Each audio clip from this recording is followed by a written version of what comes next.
Good evening. I hope you had a great week, and it is Friday evening. Tonight is July 1st of 2020.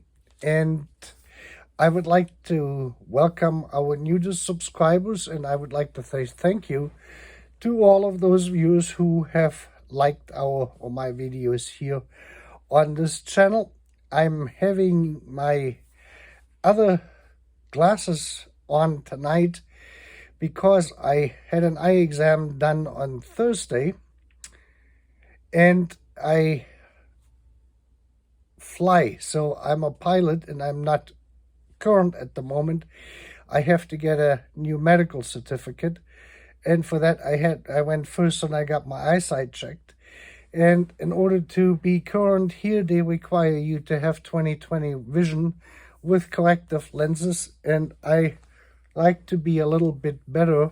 And so my other frame I usually wear was 20/20 at this point, and we had to make some changes to it to go to 2015. 2010 I can't do. So 2015 is where it's at. This is with 20/20 here, correction. And that works fine. And I will wear this frame now for the next 2 or 3 weeks because the optician had to keep my regular frame because they have to make templates for my lenses. Since my frame is in very good condition, but that frame is no longer available and they don't have the templates to make the lenses actually, where they grind them down on the grindstone on that machine. So I had to leave them there so they can properly fit them when my lenses come in. So the topics tonight are going to be the two major developments in Washington, D.C. One is our friend, a lovely friend, Donald Trump, and the other one, the hearings at Congress, and the other one would be the Supreme Court, or how we're being ruled now by 6 people. And let's start with Donald Trump. So we're having the hearings here, which probably most viewers are aware of, and I don't want to go now exactly into all of the details. What I want to do is slightly deeper analysis of what these hearings actually mean to the future of Donald Trump as a politician and potential presidential candidate for 2024. And the star witness here this week, I think it was on Tuesday, was Cassidy Hutchinson.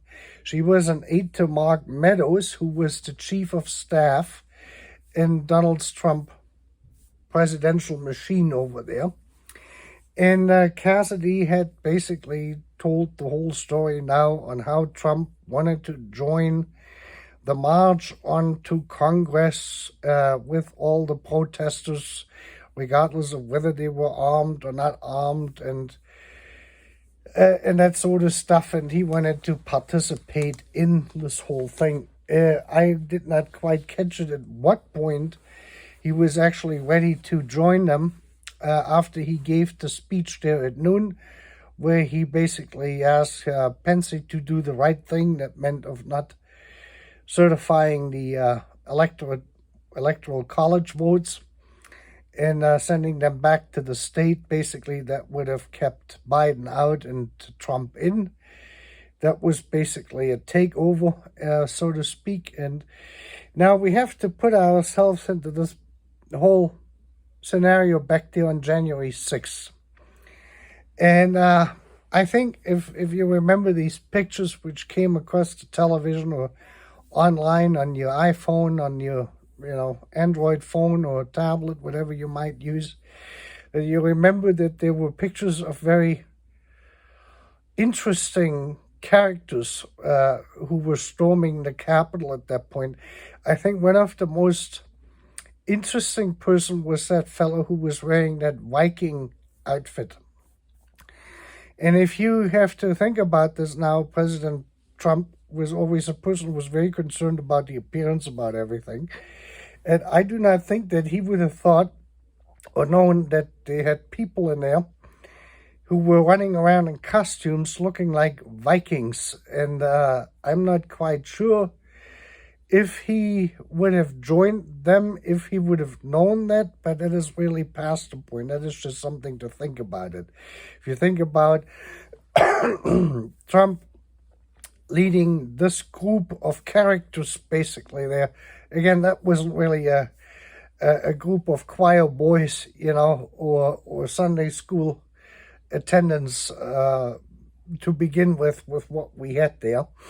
But those are the diehard Trump supporters, loyalists. Most of them, or quite a few of them, are in jail now, in prison with sentences for rioting and what did they call it, causing an insurrection and that sort of stuff.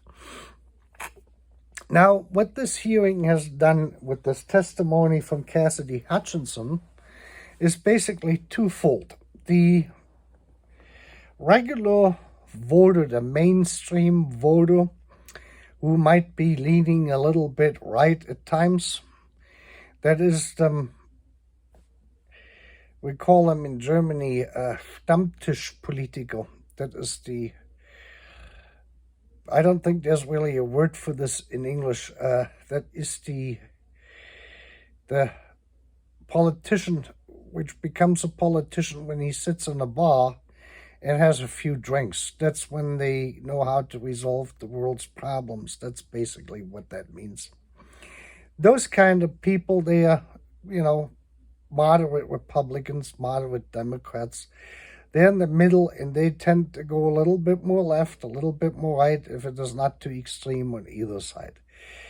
And these are people who think of themselves highly. They don't do anything wrong. They don't get any speeding tickets. They don't get any traffic tickets. They pay their taxes on time. They put their trash out exactly when it needs to be put out. Their front yard is mowed every Saturday or every Sunday. The trees are trimmed and that kind of stuff. Everything is well manicured. So these kind of people, they're going to look at this testimony in the whole hearings, and they're going to have a hard time in the future re-electing Donald Trump. They also have a hard time with re-electing Biden, falling down the staircase, to Air Force One, and that sort of stuff, the clumsiness, the forgetfulness, and everything else. I probably, myself, would be not very appealing to these voters too, because I'm too much of a libertarian and probably too much of a, how should I say this?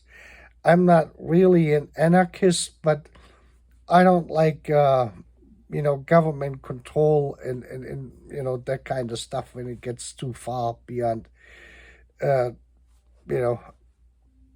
know how to behave, basically. I don't need to have people telling me this kind of stuff.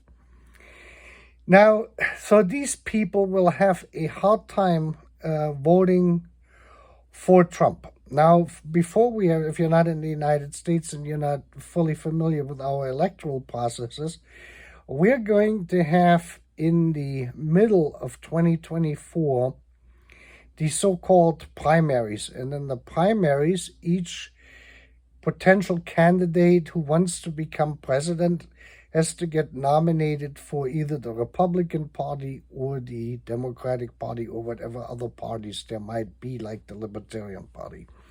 So they go to all 50 states usually and they campaign, and that has already started now. And they're persuading the voters which are registered on their voter registration card with an affiliation with a party. Usually it's Republican, Democrat, or usually independent. That's or libertarian. That's usually the four options what people choose. The ones who don't want to decide or are not interested in voting in primaries, they usually select independent. But in order to be eligible to vote in a primary, you have to be a U.S. citizen or naturalized citizen. You have to be a member or an affiliate of that party. So that is expressed on your voter registration card. That is written on there. And then you go and you vote out of the whatever amount of Republican presidential candidates which are running. You vote for one of them, and the one with the most votes is usually then the elected person for, for that state. And the party then sends an electoral to the party convention. And at the party convention, all 50 states, all the electoral voters come together, and they will cast a state vote for the presidential nominee the party members have voted for in the primary. So in this case, in Kansas, we had in 2016, they voted for the guy from Texas, Ted Cruz, and not Biden, Trump came in second. So the Kansas delegation voted for Cruz, but in the end, Trump won the nomination. And as you remember, that was in Cleveland, in the QuickBooks arena up there, and they had quite a tumultuous time because there were already moderate Republicans and establishment Republicans who didn't want to see Trump getting elected because they felt like he had hijacked the agenda. But he won. The party delegates voted for him, and he became the presidential nominee. And he eventually won the election, as we know, in 2016. So this year it's going to be next year, it's going to be in 2024. So we're 2 years out from the actual party conventions. But this thing is already on the way. And this is what I said in my other video, that part of this campaigning for the primaries has actually started already. And that's why the Congress decided to hold these hearings. So the Republican voter base, those people who are voting in the Republican primaries already, are having now a better insight in this of what Trump did and didn't do and should have done, basically. And from a moderate Republican voter, I would say that looks pretty bad of how they portrayed him. And that is exactly the goal of these hearings, is to make him look like it, that he is some deranged lunatic who cannot be trusted to run for president or be the president in the first place. And on the other hand, now what happened is that is probably they have accomplished this with a certain section of the voter base. Now, if it comes to the real hardcore Republicans, and I would say this is about 20 to 30% of the registered Republican voters who have registered as Republicans, they will actually look at this from a different angle. And they're going to say, look at Trump. He would have come to us, and he would have went with us, leading the flag, going and taking America back from the establishment, because that's how they look at the stuff of what transpired there on January 6th. So this has basically now enshrined this whole hearing, especially Tuesday. This has enshrined Trump as a god. This is like the Adolf Hitler moment he had with the beer hall putsch when he got arrested and then sentenced, and he had to spend a year, whatever that was, or 11 months, 8 months or whatever, in prison, where he wrote Mein Kampf. And this is like the same makeup in this. I'm not comparing Donald Trump with Hitler, but the surrounding turmoil at that time, and the overthrow of the government, and here we were ready to overthrow the establishment Republicans and the establishment Democrats. Basically, the whole establishment was about ready to be flushed down the toilet on January 6th with the insurrection at the Capitol. Now, if Trump really would have succeeded, that would have, enshrined it even more. But even with this testimony now, that he was willing and to participate in this. And he was being held back or blocked from doing so by the Secret Service because they said there were guns and this, that, and the other thing is I didn't see any. But why would they let the Capitol be stormed if the Secret Service knew that these people were armed with all the people inside the elected officials in there?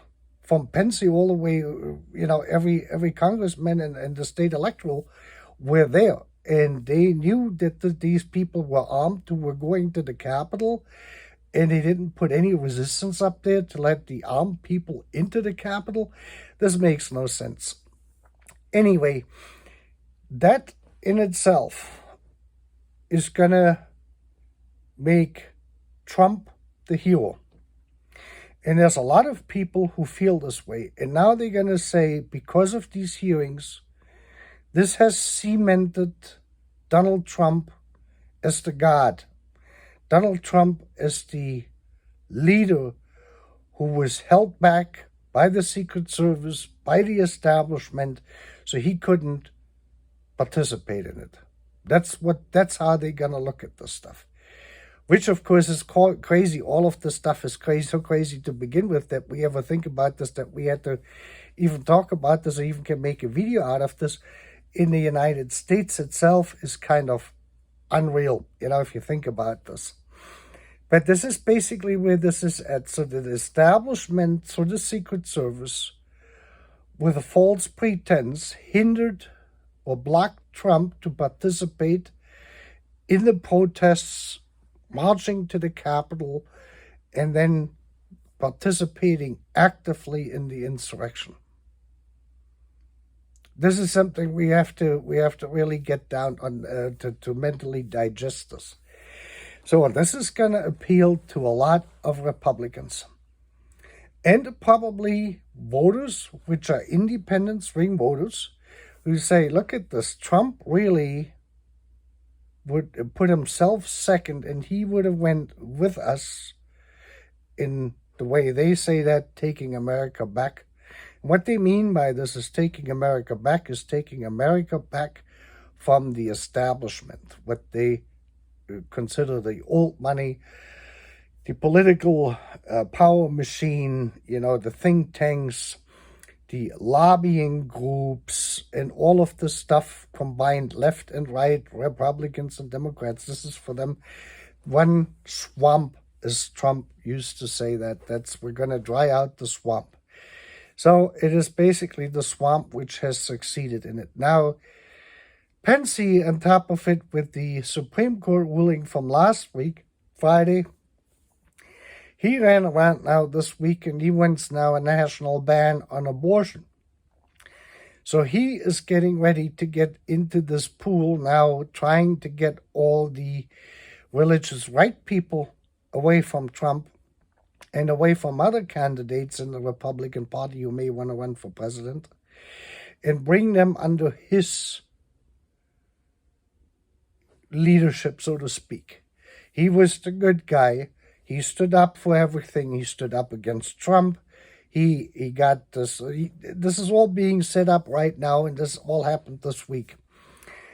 And he did the right thing. He had the Electoral College come together, and everything was certified. And on January 6th, and everything went through, and he made sure that everything was good. So we're going to take care of it.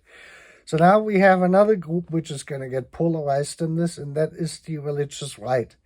So there's already that struggle now here. The religious right may not be that crazy about Trump, especially since the crowd Trump was with chanted to hang Pence. So Pence is now trying to take these people over on his side, and Trump is going to try to get everyone else who is basically with the insurrection now, knowing that Trump is the absolute leader in this entire thing. And every other candidate will have to convince another percentage of the Republican Party, which is really with neither one of these two groups within the Republican Party, to vote for them. And then we will see how this is gonna play out. Now, the testimony provided by Cassidy Hutchinson is hearsay in a criminal trial because she was not present when Trump was told or hindered or blocked in doing what he said he was going to do. She got that knowledge from Mark Meadows. And with this, you can actually not utilize this. A prosecutor could not utilize this testimony in a criminal trial against Trump, or, because it is hearsay. Since Cassidy was not present standing next to Trump when he articulated all of the stuff which she told us he said, because she wasn't there physically. She heard it from Mark Meadows, who told her in a briefing about what had transpired. So this is kind of on how they actually have protected the presidency as an institution from criminal wrongdoing. Otherwise, if Mark Meadows would have testified and said this, all of this stuff could have been used in a criminal proceeding against Trump. There would have been tons of, objections to it from the defense then in terms of the admissibility of that kind of evidence. But if Mark Meadows would have testified this in front of the panel and it is all part of the record, then a prosecutor could have went ahead and utilized this, or trying to utilize this in a criminal proceeding against Trump for causing an insurrection, for instance, in a federal court. So, but the underlying thing is, or what has really happened this week is, we have Trump has arisen out of the ashes among his supporters and everyone else who is dissatisfied with the political machine. We got anyone who's disgruntled with the Democrats and the Republicans, the establishment Republicans, the social, conservatives and the religious right. If they're not with this stuff, they're all going to go for Trump. There's no question about it. Pence is now the hero in this whole thing for the religious people, because he got he's going to go with the abortion ban for the whole country and this, that, and the other thing. And then we will see what else comes along. But the bottom line is this: Trump has been enshrined. That's it. They built him a monument with this panel hearing this week, which is going to be very difficult to overcome in the long term. Now we want to talk for a few minutes about the Supreme Court. We had a couple more rulings here, and they weren't really that significant, but you can see already on how conservative the court has gotten with our 5 guys and the 1 gal in there now. Basically, what that looks like it is that the Supreme Court is going to be, and I mentioned that earlier before in my other videos, is basically a 6-member panel which has basically the free reign of the court, which in turn controls 350 million people. So net effectively, we're being controlled by 6 people, 5 men and 1 woman. The whole country, from the youngest one, newborn, and now the unborn, until they close the coffin on you. That's basically it. Everything and anything and in between. So what we have this week?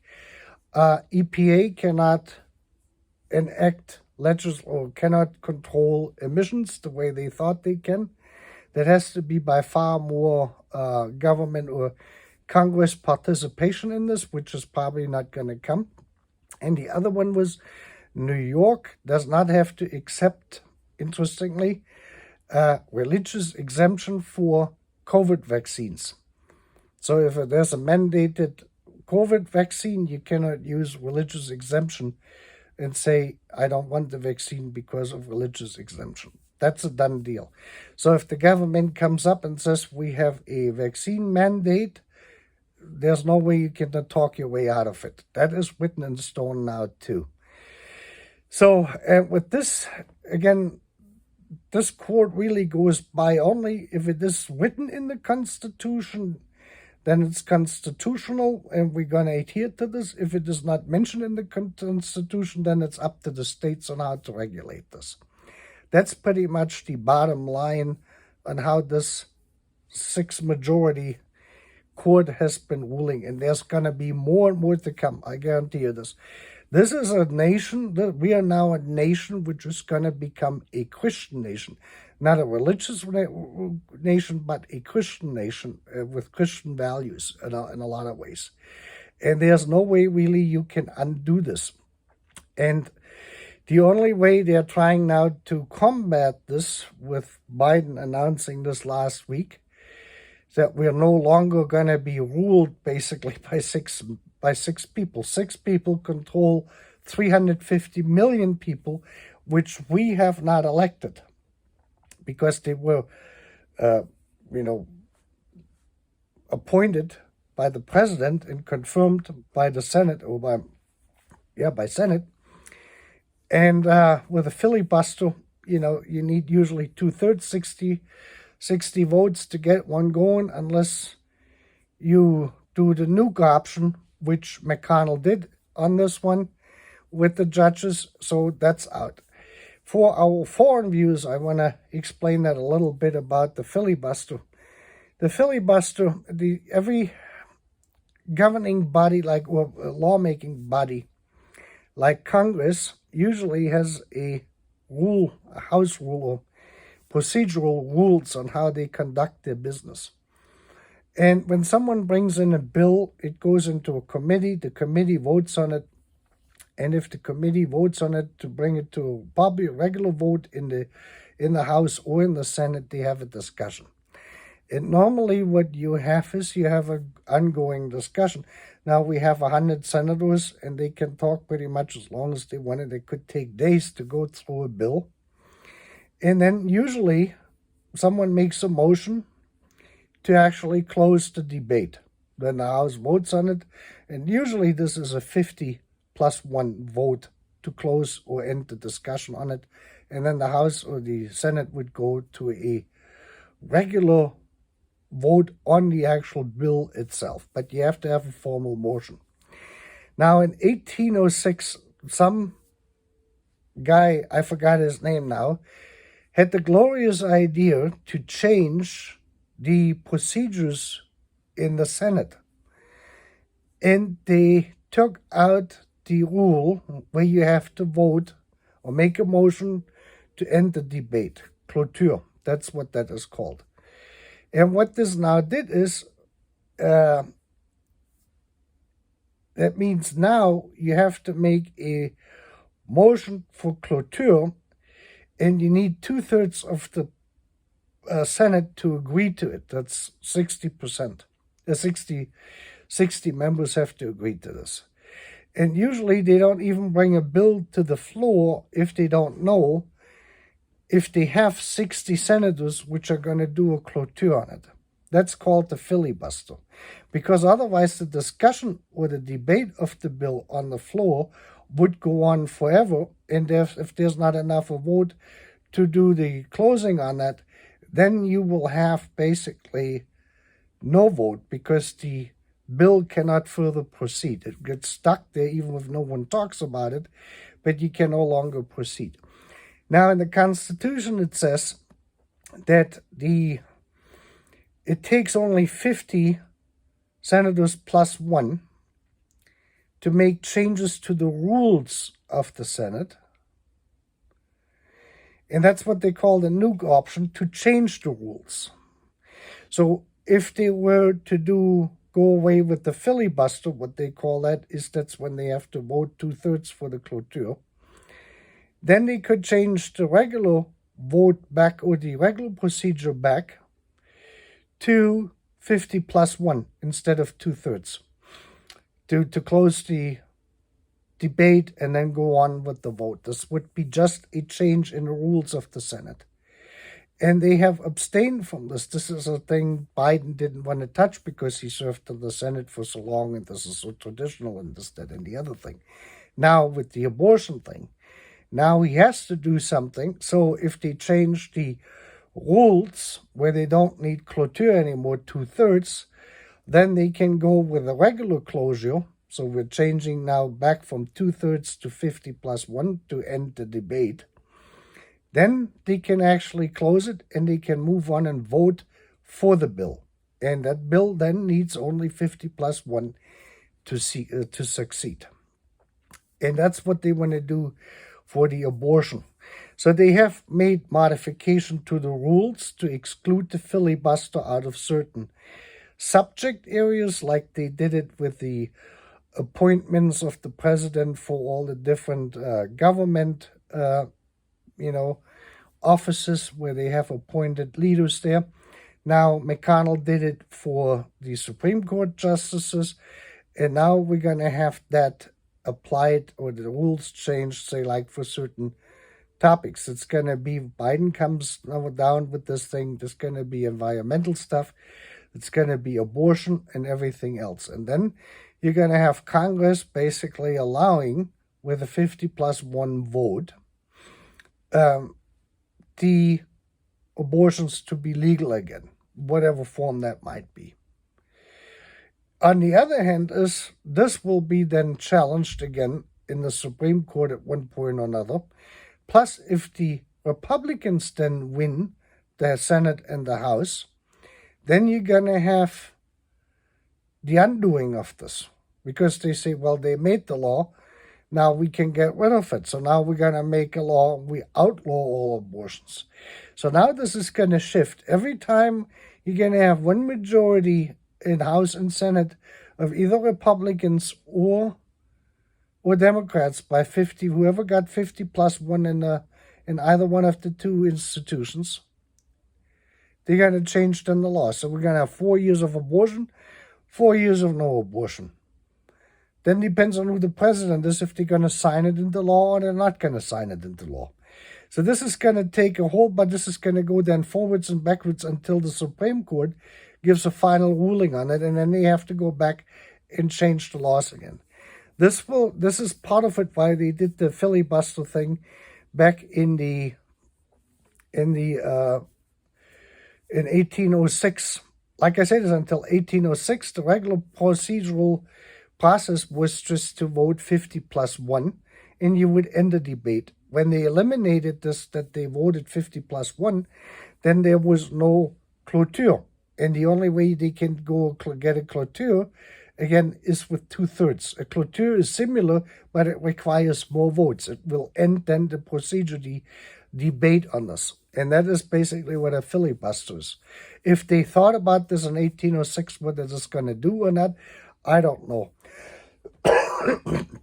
In essence, it has limited Congress, especially the Senate, to take action, because a lot of the bills never get brought to the floor for discussion and vote, because they know they don't have 2/3 for clôture to move on with a vote on the actual bill itself to become law.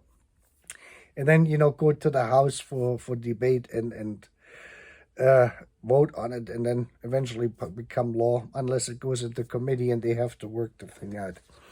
But this is basically what we got. We have Trump enshrined. We're probably going to get rid of the filibuster one way or the other. We will see what they're going to do.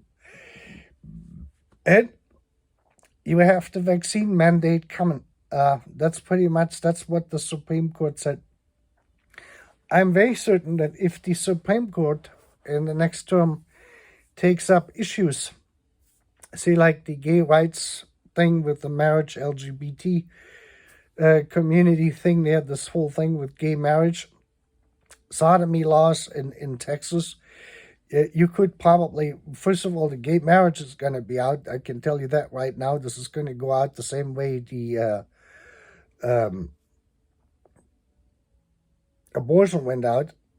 And then sodomy, that means any type of homosexual act between two men, I don't know how that applies to women, would be out as well. So this is like we're going back into the Stone Ages with this stuff. But this is what these 6 justices are going to vote for. I can guarantee you this. This is the direction that is going. And we will see what they're going to come up and how they're going to do it. I've never thought I'm going to see the day that 350 million plus growing number of people are being literally so controlled by 6 people they didn't vote for. Well, even if you're a Republican, you only voted indirectly for that by electing the president and your congressional leaders to get to this point what we did. But in essence, it was primarily one guy, and that was Mitch McConnell's brainchild, this whole thing, to work it that way. And a lot of people jumped on that bandwagon, including Trump. And these were the same people who were then trying to get rid of him, as I explained in my earlier video. So we will see right now as we have a break. On Monday, we have July 4th, which is a holiday. And then we will see when everything reconvenes here. I think it's going to be after Labor Day, first Monday in September. We will see. It's summer break. Enjoy your weekend. Enjoy your July 4th. And with that, have a happy holiday. Good night.